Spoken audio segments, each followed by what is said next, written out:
Olá, seja muito bem-vindo à aula de Direito Constitucional. Eu sou a professora Amanda Almozara e na aula de hoje vamos estudar a ordem social na Constituição Federal. Geralmente, quando esse tema é cobrado nas provas, a gente tem digamos, algo em nosso favor, que é os examinadores, via de regra, quando fazem questões acerca da ordem social, eles perguntam a literalidade do dispositivo. Muito difícil cair alguma questão doutrinária, alguma questão de alta complexidade. Então, já fica a dica aqui para vocês. A ordem social na Constituição, ela tem que ser lida por mais de uma vez por vocês. Não tem outra fórmula para conseguir ir bem nessas questões. Só que dentro de ordem social, eu tenho estudos de outras áreas do direito. Então, eu tenho estudo do direito previdenciário, eu tenho estudo do direito ambiental, eu tenho estudo do direito civil no aspecto família, eu tenho estudo dos índios, dos idosos. Então, eu tenho várias outras fontes do direito que tratam acerca dos temas abarcados pela ordem social. Então, em outros ramos do direito, você vai adentrar com profundidade aos temas trazidos por esse título da Constituição. Muito bem, vamos então analisar todos os aspectos fundamentais para a sua prova do concurso. A ordem social, ela tem início a partir do artigo 193 da Constituição. E o objetivo da ordem social nada mais é do que o primado do trabalho e também o bem-estar social e as justiças sociais. Dos termos do que dispôs José Afonso da Silva, a ordem social é uma extensão do núcleo fundamental da Constituição acerca da proteção ao ser humano, ou seja, os direitos sociais, eles têm uma extensão de proteção no título Ordem Social na Constituição. Isso significa que, por razão disso, a ordem social nada mais é do que uma extensão dos direitos fundamentais previstos no título 2 da Constituição. Ou seja, a ordem social, como extensão, como consequência, também faz parte desse núcleo intangível, substancial da Constituição. Então, a ordem social, ela tem como base o trabalho e como objetivos a justiça social e o bem-estar social. A ideia é valorizar o trabalho humano, mas, ao mesmo tempo, também preservar a livre iniciativa.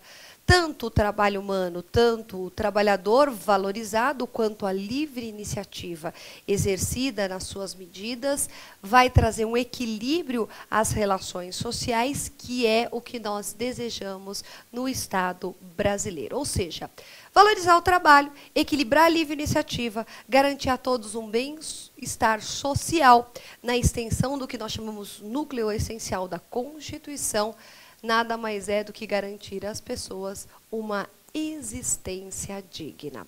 Muito bem, então, a gente tem aqui uma corrente até de ideal filosófico, né, na ordem social, que tem o intuito programático de ações, de funções que o Estado tem num seio social muito fortes e muito enraizadas. Muito bem.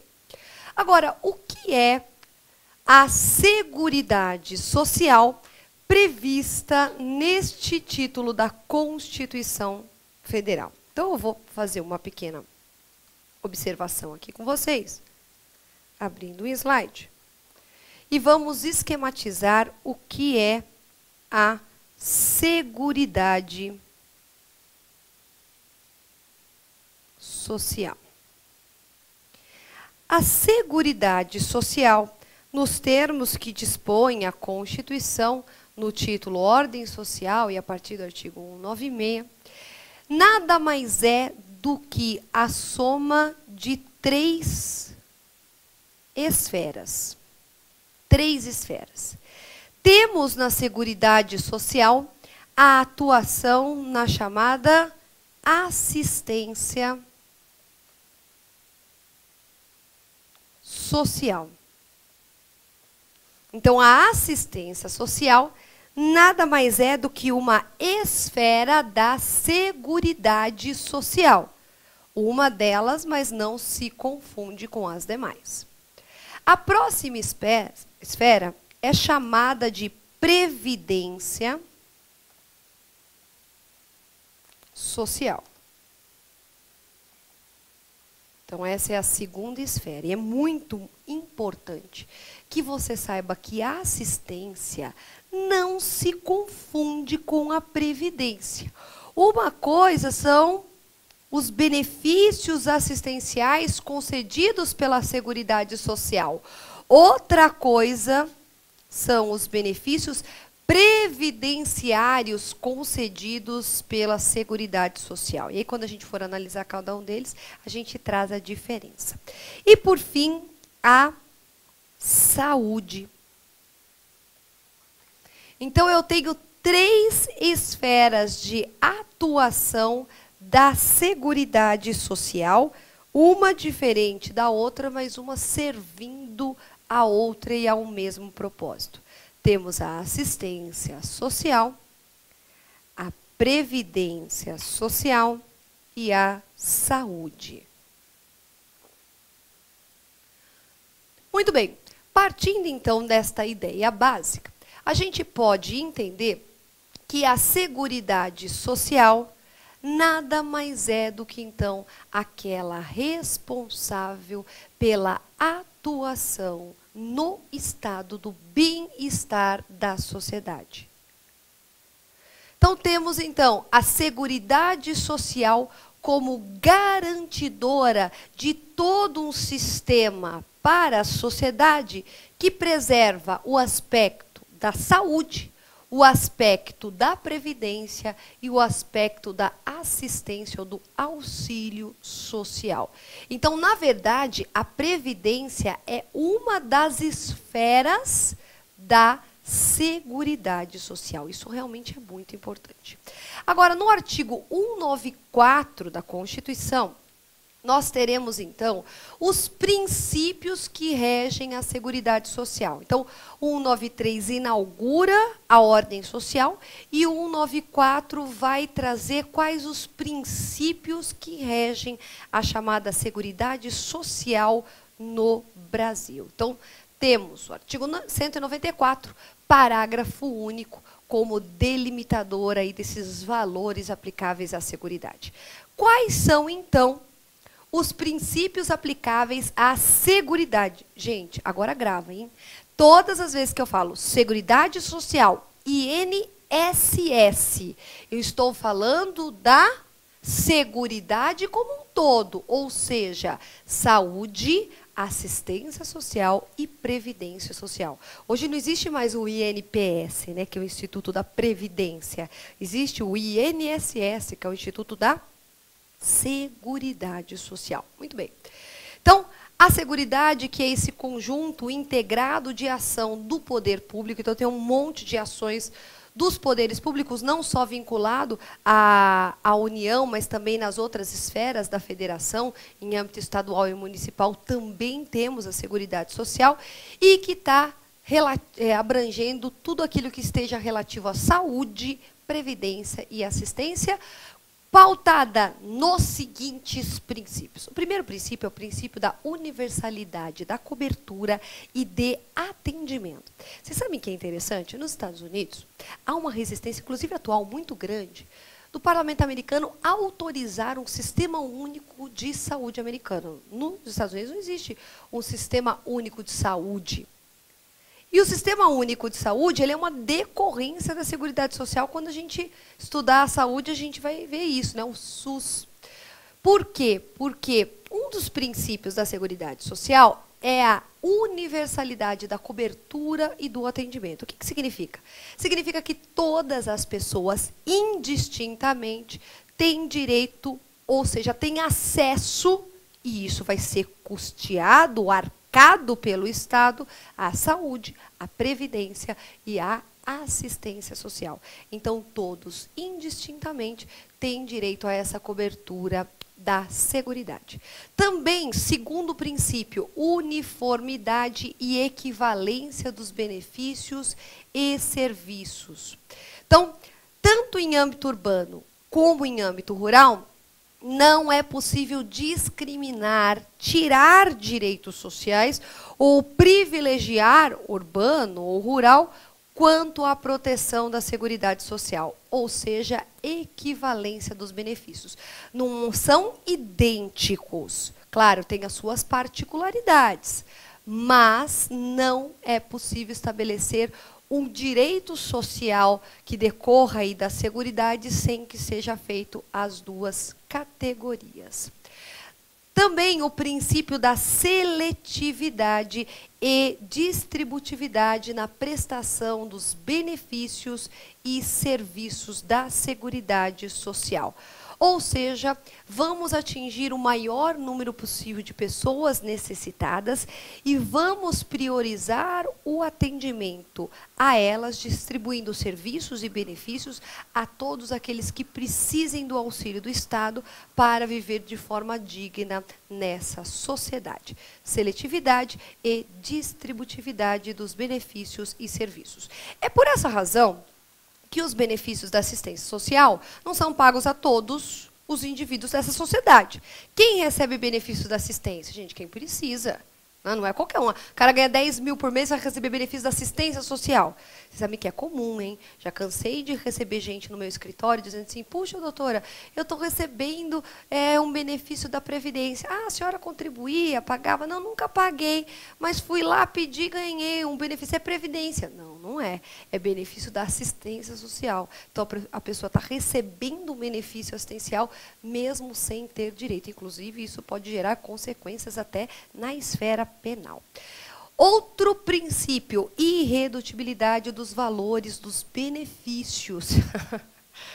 Essa é uma regra complementada pelos parágrafos 2º e 4º do artigo 201 da Constituição e é assegurado que todos os benefícios decorrentes do sistema da Seguridade Social sejam irredutíveis nos termos da Constituição. Mas sabe qual que é o problema? O problema é o seguinte: os reajustes aplicáveis aos benefícios da Seguridade Social, e aqui eu enfoco na Previdência, eles não são os mesmos reajustes dados ao salário mínimo. Isso significa que, com o passar dos anos, o que vai acontecendo com o benefício previdenciário? Ele vai perdendo o poder aquisitivo. Hoje, os dois ganham 1.000, ok? Salário, vamos supor, salário mínimo 1.000, salário da Previdência, da aposentadoria 1.000. Muito bem. Aí reajustou, daqui 2 anos, salário mínimo foi para 1.200. E o benefício? Ele foi reajustado em 20%? Não, ele foi reajustado em 6%, ele vai ser 1.060. E aí depois, o benefício da Previdência é reajustado em mais 5%. Aqui reajustado em mais 8%. E assim sucessivamente. Na verdade, eu peguei os dois números iguais, mas o que acontece na prática é: as pessoas se aposentam, e quando se aposentam, revertem o valor da aposentadoria no que equivaleria em salários mínimos. Só que os benefícios não são pagos em mínimos, e sim em valor nominal. Tá? Aí eu recebo o que equivale a mais ou menos 3 salários mínimos. Passado ali algo em torno de 10 a 15 anos, esses 3 salários mínimos equivalem a 1 salário mínimo. Ou a 1,5, alguma coisa assim. Por que essa perda desse... reduziu, professora. Não, é que o reajuste não é o mesmo dado ao mínimo. De qualquer forma, a Constituição assegura a todos os benefícios da Seguridade Social o salário mínimo a qualquer deles. Então, garantias de que nenhum benefício da Seguridade será inferior ao salário mínimo. Mas, na prática... acaba que, com o tempo, vai perdendo, literalmente, a capacidade aquisitiva dos benefícios da Seguridade. Próximo princípio é o princípio da equidade na forma de participação de custeio. O que significa equidade? Equidade é a justiça à medida que cada um deve ter concretamente na participação do custeio desse sistema, que é o sistema de seguridade social. Ou você acha que o dinheiro sai do quê? Do pé, né? Plantação de dinheiro que você vai lá e colhe moeda, colhe nota, não, né? Dinheiro tem que ter lastro.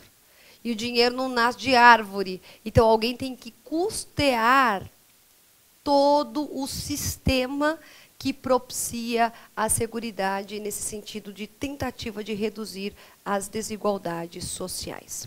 Também, como consequência, o princípio da diversidade de base de financiamento. Ou seja, o sistema não vai ser financiado por uma fonte somente. Há uma diversificação e a previsão encontra-se não nesse dispositivo 194, parágrafo único, mas sim no 195, parágrafo 4º e caput. Então, no caput do 195, no parágrafo 4º, nós teremos, então, essa diversidade de financiamento do custeio efetivo da Seguridade Social. Também o caráter democrático e descentralizado da gestão administrativa e quadripartite, com participação de trabalhadores, empregados, aposentados e governo. Então, todo mundo participa. É uma participação democrática e uma gestão descentralizada. Por que descentralizada? Porque ela não está concentrada única e exclusivamente no governo e em seus órgãos. Ou seja, a participação direta do setor privado, seja o trabalhador, seja o empregador e também aqueles que estejam na inatividade, ou seja, os aposentados. Vamos começar então a falar especialmente de cada um dos aspectos ou das esferas da chamada Seguridade Social. Vamos começar com a saúde. A saúde ela tem previsão no artigo 196 da Constituição Federal. E ela confirma o que o artigo 194.1, que é o princípio da universalidade, prevê. Ou seja, a saúde deve ser garantida a todos indistintamente, sendo um dever do Estado assistir nesse sentido. Então, é por isso que as pessoas reivindicam tanto, principalmente quando é época de eleição, né? Uma das bandeiras dos políticos sempre é o maior cuidado com a saúde. E por que que os políticos levantam a bandeira de cuidado com a saúde? Porque a saúde é um dever do Estado. O Estado tem que fornecer, dando acesso a todos aqueles que precisem, não tenham condições de bancar sozinho esse direito. Muito bem. Então, tudo que seja direito ligado à saúde em sentido amplo é dever do Estado custear. Exatamente por essa razão que quando você tem uma pessoa que não tem condições financeiras de comprar um remédio, você entra com uma ação judicial pedindo para que o juiz mande o Estado pagar o remédio. Por que que o Estado tem que pagar o remédio? Porque o Estado tem que fornecer saúde. Então, se a pessoa comprova naquele processo que não tem condições efetivas de custear o valor daquela medicação, é possível ingressar com uma ação judicial para a preservação da integralidade do direito à saúde. Muito bem. O artigo 198, ele vai falar do Sistema Único de Saúde, que nós conhecemos como SUS. E não é em todo local que o SUS é algo extremamente mal conservado ou que não atende às finalidades constitucionais. Nós temos, sim, em alguns lugares da federação, não sei se seria a maioria, eu acho que não poderia dizer assim, mas um atendimento à saúde de qualidade fornecido pelo SUS, Sistema Único de Saúde. Muito bem. O que é, então, o Sistema Único de Saúde? É uma integração de ações e serviços públicos na área da saúde, que tem por propósito descentralizar essa atividade em todas as esferas estatais para atender da maior forma possível ou de uma maneira integral a participação dos indivíduos e o acesso a todos na saúde. Então, a literal ideia do Sistema Único de Saúde é permitir que todos tenham efetivo acesso e que possam ter o direito à saúde assistido em todas as medidas pelo Estado. Muito bem. O Estado, ele pode, então, celebrar convênios e parcerias com a iniciativa privada para, nessa atuação conjunta, propiciar a assistência à saúde. Então, o Estado, ele pode.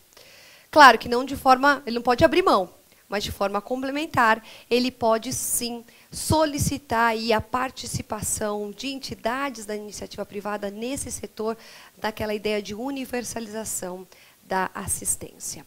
Muito bem, pode ser por via de convênio, pode ser por via de contrato, e essa parceria ela tem que se dar nos moldes do que dispõe a lei, sem dúvida nenhuma. A preferência é que sejam entidades filantrópicas e sem fins lucrativos. Eu posso ter, professor, um hospital privado que presta serviço ao SUS? Posso. O que eu não posso ter, isso, cuidado, hein? Eu não posso ter é transferência de recursos públicos. Então, ele trabalha para mim e depois eu pago para ele o custo daquela atividade. Isso tudo bem. Agora, o que não pode ter é transferência de recursos para entidades privadas que tenham fins lucrativos. Em outras palavras, aquelas que não tenham fins lucrativos, aí podem realizar. Tanto a saúde é universal, que no Brasil há um sistema muito forte e digo que a maioria esmagadora da população atualmente, para não ficar à mercê da atuação do Estado quanto à sua saúde, socorre-se dos chamados planos de saúde, que também tem previsão constitucional, então os planos de seguro de saúde, e que é estabelecido em legislação específica, 9656 de 98. Muito bem. O artigo 199, parágrafo 4º da Constituição, ainda ligado a essa questão da saúde, trata acerca da remoção de órgãos, tecidos, substâncias humanas, ou seja, trata dos transplantes ou utilização desses materiais para fins de pesquisa e tratamento. Então, a Constituição autoriza expressamente, mas só sem fins lucrativos, a remoção de órgãos, tecidos e substâncias humanas para fins, então, de transplante, pesquisa e tratamento que vise aí a melhoria da saúde. Ok? Então, previsão expressa também desse instituto. O artigo 200 da Constituição, inclusive foi alterado por uma emenda constitucional, ele estabelece especificamente algumas atribuições do SUS aos municípios. Então, os municípios deverão, por expressa determinação constitucional, ampliar os recursos destinados às ações dos serviços da saúde. Por isso que é muito comum, principalmente em época de eleição municipal, os governos municipais divulgarem as ações, geralmente com a maternidade, com criança, com idosos, né, com essas pessoas que realmente necessitam mais de um sistema preventivo de cuidado com a saúde. Vamos falar um pouquinho agora da Previdência Social. Gente, por favor, não confunda. Seguridade é o gênero, previdência é espécie. Então, falamos da saúde, ótimo. Então, a Seguridade, ela financia a saúde. Então, todo o dinheiro arrecadado com a Seguridade vai para onde? Saúde, assistência e previdência social. Então, cuidado, porque a gente acha que o INSS é só da Previdência. Não. É o Instituto da Seguridade. Então, ele é responsável aí, ele administrativamente, ele realiza a organização e a administração da questão previdenciária, sim, mas também com esse viés de seguridade social. Muito bem. Agora, a própria Constituição, a Previdência Social, ela restringe um grupo de pessoas. Aí você fala, mas não é acesso universal, professora? Como que a Constituição pode restringir o acesso a um grupo de pessoas? Cuidado, vou abrir um slide e aí a gente vai esquematizar a ideia.